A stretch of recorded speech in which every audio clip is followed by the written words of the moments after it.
जय हिंद विद्यार्थी मित्रांनो. जय हिंद सर. हा आहे वर्ग चौथीचा ग्रुप आणि आज हे आपल्याला त्यांच्या मराठी पाठ्यपुस्तकातील उजळणी करून दाखवणार आहे मराठी व्याकरणावर. तयार आहात का विद्यार्थी मित्रांनो? हो सर. तर सुरुवात करूया आदित्य देवारे पासून. आदित्य, तू खालील गोष्टींचा वापर कशासाठी करशील? अंगण कशासाठी आहे? सडा टाकण्यासाठी, फुले, देवाला वाहण्यासाठी, मैदान, खेळण्यासाठी, दिवा, उजेड करण्यासाठी, शेत. पिके पिकवण्यासाठी. यानंतर आहे संध्या राठोड. दीदी, तू मला सांग, तू कोणासाठी काय देशील? मित्रासाठी?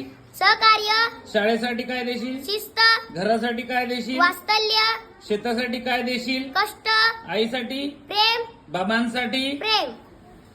यानंतर आहे अजित.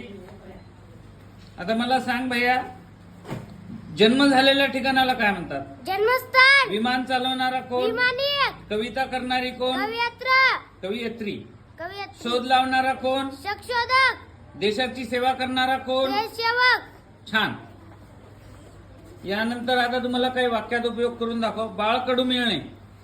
भगतसिंग आणि देशभक्तीसाठी बाळकडू त्यांच्या कुटुंबाला मिळाले होते. सुगावा लागणे. भगतसिंग कानपूरला असण्याचे पोलिसांना सुगावा मिळाला. पाळत ठेवणे. चोराच्या प्रत्येक हालचालमध्ये पोलिसांचा पातळ ठेवणे. दीक्षा मिळणे.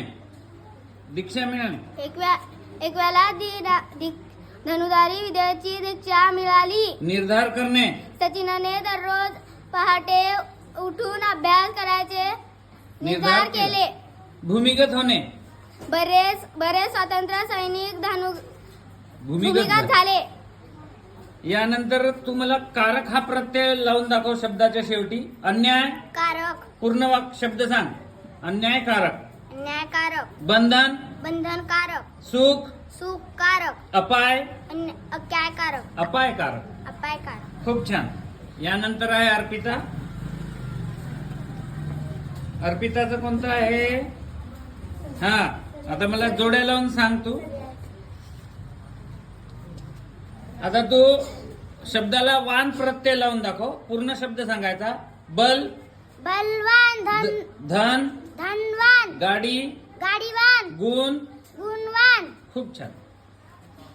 यानंतर तुम्हाला काही मी तुला क्रांतिकारकांची नावे सांगणार आहे. ते कुठले आहेत ते सांगायचे. राजगुरू.